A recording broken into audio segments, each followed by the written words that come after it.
안녕하세요. 노우라디오 행복연금입니다. 청취자 여러분, 오늘도 함께 해주셔서 감사합니다. 자식은 떠나도 마음은 여전히 부모로 남아 있습니다. 그들이 잘 지내는지, 밥은 제때 먹는지, 아프지는 않은지, 멀리 있어도 마음은 늘 그곳에 머물러 있습니다. 그렇게 평생을 누군가를 위해 살아온 우리는 문득 묻게 됩니다. 나는 언제 나를 위해 살았을까? 오늘은 그런 질문 앞에선 한 분의 이야기를 들려드리려 합니다. 남편이 떠난 뒤 처음으로 나를 마주한 이야기, 그리고 지나간 세월에 미련이 남을 때마다 스스로에게 건네는 따뜻한 말들, 세월이 가르쳐준 나를 위한 삶에 대한 이야기입니다. 혹시 들으시다가 마음에 와닿는 부분이 있다면 주저하지 마시고 댓글로 남겨주세요. 여러분의 한마디가 같은 고민을 하는 누군가에게는 큰 위로가 됩니다. 그럼 사연을 들어보겠습니다. 안녕하세요. 저는 올해 74세의 사연자입니다. 돌이켜보면 제 인생은 항상 누군가를 위한 것이었습니다. 저는 23세에 결혼했습니다. 시집살이가 만만치 않았지만 새댁이니까 하며 참았습니다. 아이를 낳고 키우는 일은 더 힘들었습니다. 밤새 아이 울음에 잠을 설치고 아침이면 또 일어나 가족 밥을 차려야 했습니다. 하지만 그것도 당연한 일이라고 생각했습니다. 엄마니까, 아내니까 해야 하는 일들이었으니까요. 남편은 늘 가족이 먼저라고 했습니다. 제가 피곤해하거나 힘들어하면 가족을 위해서는 좀 참아야지 하고 말했죠. 저도 그게 당연한 줄 알았습니다. 그래서 하고 싶은 것도 미뤘고 만나고 싶은 친구도 멀리했습니다.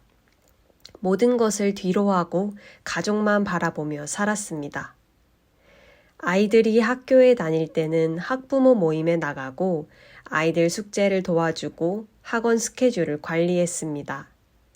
대학에 보낼 때는 학비를 마련하려고 파트타임 일도 했습니다.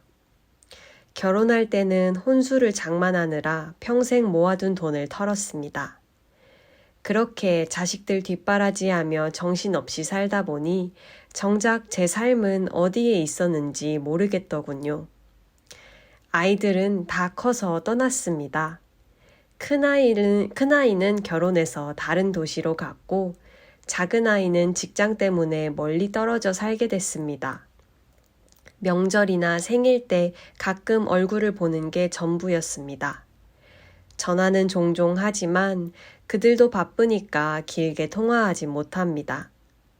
그러단 3년 전 남편이 세상을 떠났습니다. 갑작스러운 심장마비였습니다. 45년을 함께 살았는데 어느 날 갑자기 혼자가 됐습니다. 장례를 치르고 아이들이 돌아가고 집안은 고요했습니다. 처음 몇 달은 정말 힘들었습니다.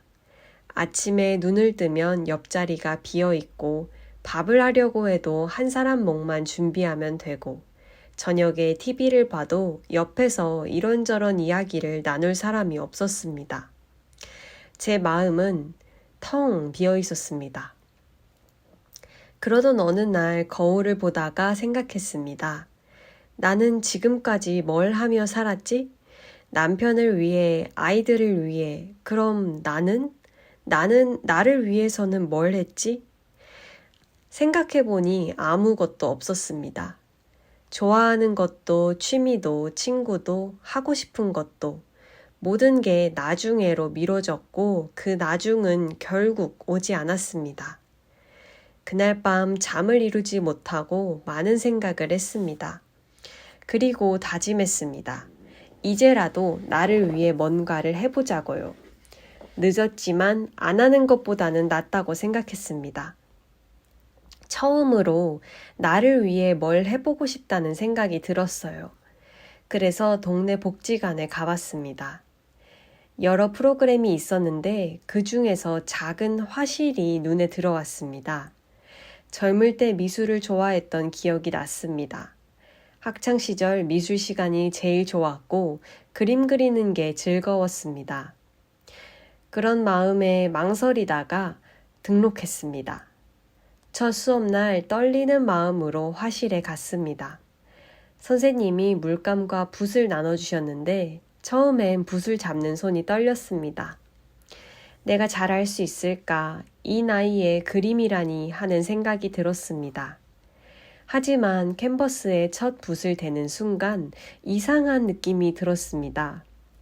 어딘가 익숙하면서도 새로운, 마치 오래전에 잃어버린 무언가를 다시 찾는 것 같은 기분이었습니다. 그림 속 색을 칠하면서 제 마음도 조금씩 채워졌습니다.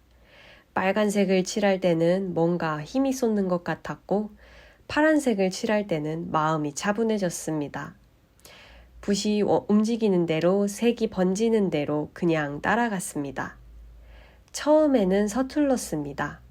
선이 삐뚤빼뚤하고 색이 잘 안 섞이고 생각한 대로 표현이 안 됐습니다. 하지만 괜찮았습니다. 누군가 평가하는 것도 아니었고 완벽해야 할 이유도 없었습니다. 그냥 제가 즐겁고 마음이 편해지면 그걸로 충분했습니다. 일주일에 2번 수업이 있지만 요즘은 집에서도 그림을 그립니다. 창밖 풍경을 그리고 화분에 꽃을 그리고 때로는 옛날 사진을 보고 추억 속 장면을 그립니다. 남편과 처음 만난 공원, 아이들과 갔던 바닷가, 함께 살았던 옛집. 그림을 그리면서 깨달았습니다. 지나간 시간이 아깝기만 한 게 아니라는 것을요.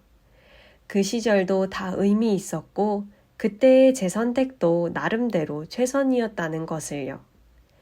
가끔은 지난 세월이 아쉽고 그때로 돌아가고 싶기도 해요.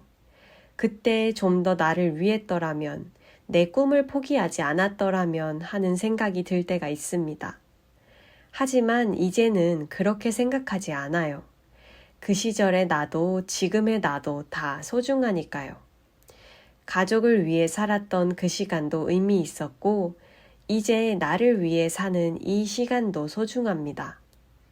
모든 게 제 인생의 일부이고 그 덕분에 지금의 제가 있는 거니까요. 그래서 저는 매일 아침 거울 앞에서 이렇게 말합니다. 괜찮아, 이제는 나를 위해 살아도 돼.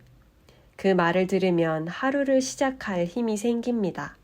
더 이상 죄책감을 느끼지 않습니다. 늦었지만 이제라도 나를 위한 삶을 살고 있다는 것에 감사합니다. 네, 깊은 울림이 있는 이야기입니다. 사연 보내주신 분의 목소리에서 세월의 무게와 동시에 새로운 시작의 희망이 느껴집니다. 누군가는 말합니다. 나이를 먹는 건 잃는 일의 반복이라고요. 사랑하는 사람을 잃고 건강을 잃고 시간을 잃고 기회를 잃는다고요. 그래서 나이 들면 슬픈 일이라고들 합니다. 하지만 오늘 사연을 보내주신 분은 다르게 말씀하셨습니다. 잃는 게 아니라 비워서 내 마음을 채우는 일이라고요. 생각해보면 그렇습니다. 자식이 떠나면 빈 방이 생기지만 그 공간에 이제는 나의 것을 채울 수 있습니다. 남편이 떠나면 외로움이 찾아오지만 동시에 오롯이 나만을 위한 시간이 주어집니다.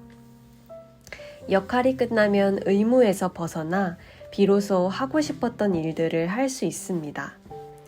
평생 누군가를 위해 살아온 분들에게 이제는 나를 위해 살아도 된다는 말을 건네는 건 쉽지 않습니다. 그것이 이기적으로 느껴지고 죄책감이 들기 때문입니다. 우리 세대는 그렇게 배우지 않았으니까요. 하지만 나를 위한 삶은 이기적인 게 아닙니다. 오히려 당연한 권리입니다. 충분히 주었으면 이제는 받을 차례입니다.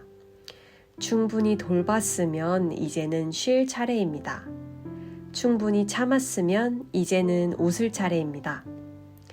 사연을 보내주신 분처럼 매일 아침 거울 앞에서 스스로에게 말해보는 것도 좋을 것 같아요. 괜찮아, 이제는 나를 위해 살아도 돼 하고요. 처음에는 어색할 수 있습니다. 하지만 계속 말하다 보면 믿게 되고 그리고 실천하게 됩니다. 작은 것부터 하고 싶었던 것부터 시작하게 됩니다.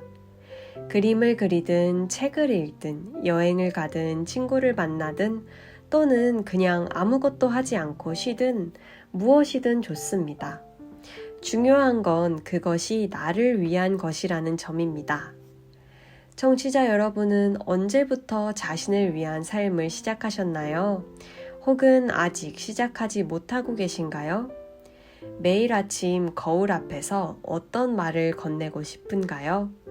댓글로 나눠주시면 같은 고민을 하는 분들에게 큰 힘이 될 것 같습니다. 네, 누구에게나 인생의 중심은 바뀝니다. 어릴 때는 부모가 중심이었고 결혼하면 배우자가 중심이 되고 아이가 생기면 자식이 중심이 됩니다. 그렇게 누군가를 위해 살던 시간이 지나면 이제는 나 자신을 위해 웃을 차례입니다. 그것은 늦는 게 아닙니다. 오히려 제때인 것입니다. 충분히 주고 충분히 사랑하고 충분히 헌신한 후에 찾아오는 나만의 시간, 그것은 인생이 주는 선물입니다. 사연 보내주신 분처럼 오늘부터라도 거울 앞에서 스스로에게 말해보세요. 괜찮아, 이제는 나를 위해 살아도 돼. 그 한마디가 여러분의 하루를 바꾸고 나아가 남은 인생을 바꿀 수 있습니다. 오늘도 청취자 여러분의 하루가 따뜻하게 빛나길 바랍니다. 나를 위한 작은 미소, 나를 위한 작은 선택, 나를 위한 작은 행복이 여러분과 함께하길 바랍니다. 다음 시간에도 여러분의 소중한 이야기와 함께하겠습니다. 오늘 날씨가 제법 추운데요. 건강하시고 무엇보다 행복하세요. 감사합니다.